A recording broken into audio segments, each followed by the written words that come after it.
যদি কোনো মহিলা বলে যে স্বর্ণ গহনা এগুলো তো আমাকে দিয়ে দিছো তুমি, তোমার বাপরা দিছে, তোমরা দিছো, বিয়ের সময় মোহর হিসাবে দিছো, যেমনি দিছো দিছো, এখন যেহেতু এটার মালিক আমি, তো আমি এগুলো বিক্রি করে আমার ভাইটা বেকার আছে ওরে দিয়ে দিব, আমার বোনটা একটু কষ্ট আছে ওকে দিয়ে দিব, আমার বাপ মাকে আমি গিফট করব, অথবা আমি একটু মার্কেট টার্গেটিং করবো, আমার যা খুশি তা করবো।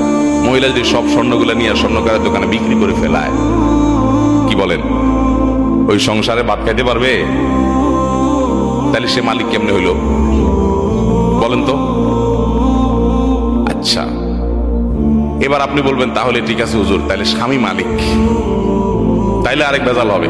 স্বামী যদি মালিক হয়, তাহলে স্ত্রীকে যে মহারণা দিছে, এ মহারণা যদি তার মালিকানাই থাকে, মহারণা আদায় হয়েছে? বুঝেন নাই কথা? আপনি 5 ভরি 3 ভরি 2 ভরি স্বর্ণ দিলেন, কি বাবদ? মোহর বাবদ। মোহরটা এটাতে স্ত্রীর প্রাপ্য। আল্লাহ বলেছেন ওয়াতুন নিসা সাদাকাতিহিন্না নিহলা। মহিলাদেরকে এত ঠকান এদেশে ঠকানো হয়, পৃথিবীর অন্য কোনো দেশে আছে কিনা জানি না আমি, এদেশে অবশ্য ভারত বা অন্যান্য দেশে যেতে আমরা অনেক ভালো আছি, কিন্তু তারপরে আমরা এখন এজ এ মুসলমান আমরা অনেক পিছিয়ে আছি। পৃথিবীর অন্য কোনো মুসলমান দেশের সাথে তুলনা করলে আমরা এই জায়গায় খুব বাজে একটা জায়গায় আছি। মহিলাদের অধিকার আমরা নষ্ট করি, ধ্বংস করি। আল্লাহ বলেছেন ওয়াতুন নিসা সাদাকাতিহিন্না নিহলা, মহিলাদের মোহর এটা তাদের প্রাপ্য অধিকার, আদায় করে দাও।